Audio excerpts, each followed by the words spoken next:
सर्द शाम थी। हल्की हल्की हवा में कॉलेज का कैंपस सूना लग रहा था। आरव लाइब्रेरी से निकलकर जब बेंच पर बैठा, तभी उसे एहसास हुआ कि कोई पास आकर बैठा है। वह मीरा थी, उसकी सबसे करीबी दोस्त, और शायद उससे भी कुछ ज्यादा। मीरा ने शॉल ठीक करते हुए कहा, आज बहुत ठंड है। आरव ने बिना कुछ कहे अपनी जैकेट उसके कंधों पर डाल दी। मीरा ने उसकी ओर देखा। उस नजर में शुक्रिया भी था और कुछ अनकहा सा भी। दोनों के बीच कुछ पल की खामोशी छा गई, लेकिन वह खामोशी भारी नहीं थी, उसमें अपनापन था। मीरा की उंगलियां ठंड से कांप रही थीं। आरव ने धीरे से उसका हाथ थाम लिया।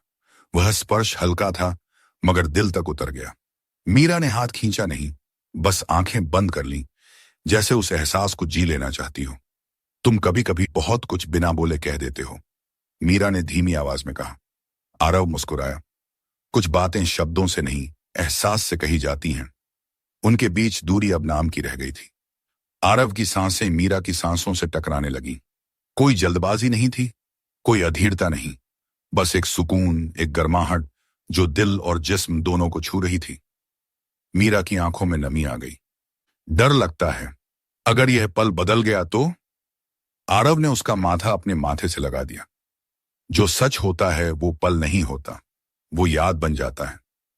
उस शाम उन्होंने कोई वादा नहीं किया, कोई बड़ा फैसला नहीं लिया, बस एक दूसरे की मौजूदगी को पूरी ईमानदारी से महसूस किया। और शायद वही सबसे खूबसूरत प्यार था, धीमा, गहरा और सच्चा।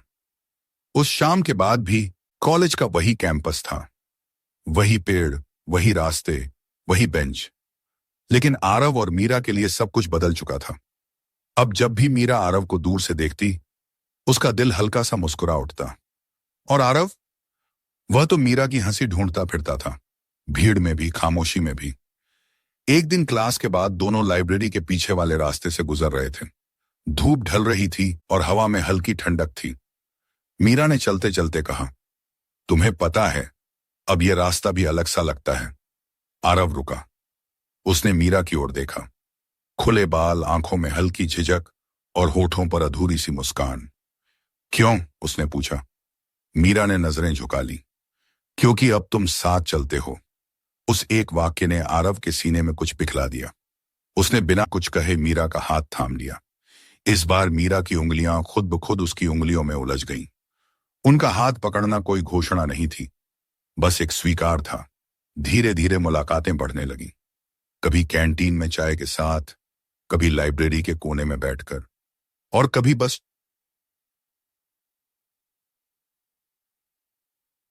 अचानक शुरू हो गई। दोनों एक शेड के नीचे खड़े थे। मीरा की साड़ी का पल्लू भीग चुका था और ठंड से उसके कंधे सिकुड़ रहे थे। आरव ने पास आकर कहा, ऐसे भीग जाओगी? मीरा ने हल्की सी हंसी में कहा, तुम्हारे रहते ठंड कैसे लगेगी? वह पल बहुत छोटा था, लेकिन बहुत गहरा।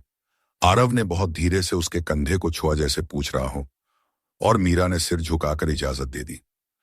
वह स्पर्श कोई जल्दबाजी नहीं था, बस एक भरोसा था जो त्वचा से होकर दिल तक उतर गया। मीरा की सांसें गहरी हो गईं। आरव, उसने उसका नाम ऐसे लिया जैसे उसमें ही सुकून हो। आरव ने उसके माथे पर होंठ रख दिए, बहुत हल्के से, इतना हल्का कि वह चुंबन से ज्यादा एक एहसास था।